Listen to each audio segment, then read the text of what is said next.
Faridpur polytechnic ইনস্টিটিউটের শিক্ষার্থীরা ৬ দফা দাবির প্রতিবাদে আজ বৃহস্পতিবার সকাল ১১টায় ক্যাম্পাসে বিক্ষোভ সমাবেশ ও ক্লাস বর্জন কর্মসূচি পালন করেন। বিস্তারিত থাকছে নুরুল ইসলামের প্রতিবেদনে। কর্মসূচির অংশ হিসেবে তারা অধ্যক্ষের কাছে স্মারকলিপি জমা দেন এবং একটি বিক্ষোভ মিছিল বের করেন, যা এএফ মুজিবুর রহমান সড়ক হয়ে লালের মোড়ে গিয়ে শেষ হয়। শিক্ষার্থীদের ৬ দফা দাবির মধ্যে রয়েছে জুনিয়র ইনস্ট্রাক্টর পদে ক্রাফট ইনস্ট্রাক্টরদের ৩০% প্রমোশন কোটা বাতিল, জুনিয়র ইনস্ট্রাক্টর পদের জন্য শিক্ষাগত যোগ্যতা হিসেবে ডিপ্লোমা ইন ইঞ্জিনিয়ারিং ডিগ্রি বাধ্যতামূলক করা, ক্রাফট ইনস্ট্রাক্টর সহ দেশের কারিগরি সকল পদে কারিগরি শিক্ষায় শিক্ষিত জনবল নিয়োগ, পলিটেকনিক ইনস্টিটিউটের শিক্ষার্থীদের জন্য বিভাগীয় শহরগুলোতে প্রকৌশল বিশ্ববিদ্যালয় স্থাপন, প্রাথমিক বিদ্যালয় শিক্ষক পদে ডিপ্লোমা প্রকৌশলীদের আবেদনের সুযোগ দেওয়া এবং ডিপ্লোমা প্রকৌশলীদের জন্য প্রাইভেট সেক্টরে নির্ধারিত বেতন স্কেল চালু করা।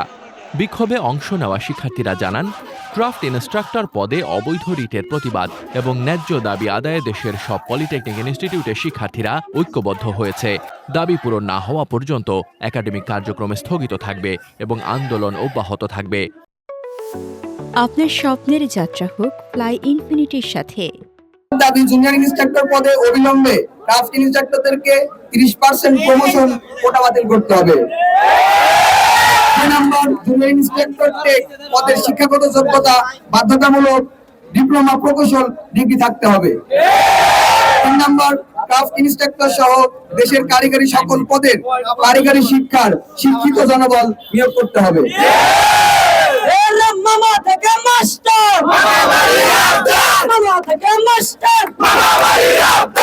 ৪ নম্বর, কারিগরি পলিটেকনিক ইনস্টিটিউট শিক্ষার্থীদের জন্য সকল বিভাগীয় শহরগুলোতে প্রকৌশল বিশ্ববিদ্যালয় স্থাপন করতে হবে। ৫ নম্বর, কারিগরি শিক্ষার বৃদ্ধির লক্ষ্যে শিক্ষক প্রাথমিক বিদ্যালয় শিক্ষক পদে ডিপ্লোমা প্রকৌশল এর চাকরির আবেদন সুযোগ বাস্তবায়ন করতে হবে।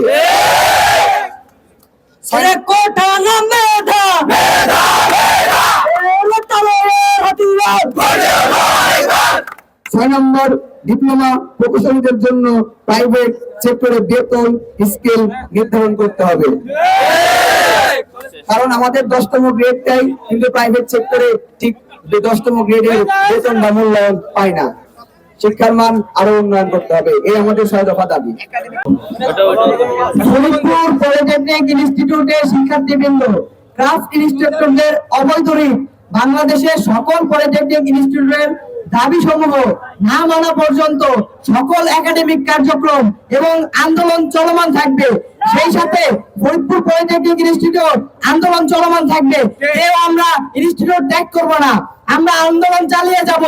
আমাদের সকল একাডেমিক কার্যক্রম বন্ধ থাকবে যতক্ষণ না পর্যন্ত আমাদের দাবি মানা না হয়। এ বিষয়ে ফরিদপুর পলিটেকনিক ইনস্টিটিউটের অধ্যক্ষ আকাশ আলী শেখ জানান, শিক্ষার্থীরা তাদের দাবি সম্বলিত স্মারকলিপি জমা দিয়েছেন, যা তিনি জেলা প্রশাসকের কাছে পাঠাবেন। তিনি বলেন, আমরা শিক্ষার্থীদের দাবিগুলোর প্রতি সহানুভূতিশীল, তবে আমরা তাদের অনুরোধ করছি তারা যেন ক্যাম্পাসে ফিরে ক্লাসে যোগ দেয়। শিক্ষার্থীদের স্বার্থ সংশ্লিষ্ট বিষয়ে আমরা সব সময় পাশে আছি। মোহাম্মদ শামীম রেজা, দৈনিক খোলা চোখ। আপনার স্বপ্নের যাত্রা হোক ফ্লাই ইনফিনিটির সাথে।